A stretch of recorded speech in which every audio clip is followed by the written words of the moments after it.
Jadi hari ini saya memenuhi panggilan Barreskrim Polri di dalam permasalahan sambutan saya bersama dengan masalah DNA Pro.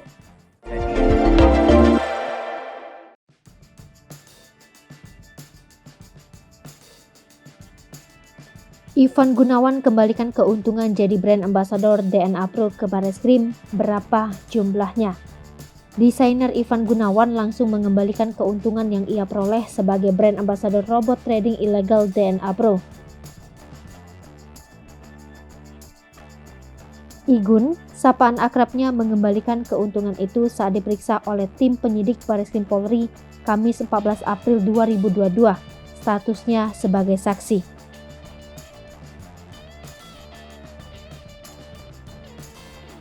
Namun Igun tak membeberkan berapa keuntungan yang ia terima sebagai brand ambassador robot trading DNA Pro.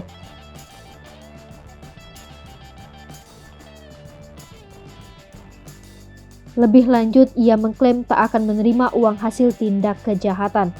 Ivan Gunawan menyebut kejadian ini menjadi pembelajaran berharga bagi dirinya untuk tidak mudah percaya dalam menerima iklan yang masuk kepada dirinya. Sebagai informasi, Ivan Gunawan mengaku hanya menjadi brand ambassador dari robot trading DNA Pro. Ia hanya bekerja secara profesional karena dikontrak selama 3 bulan.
Hai pemirsa Sri Popo TV, jangan lupa komen, like, dan subscribe, serta tonton terus berita-berita terupdate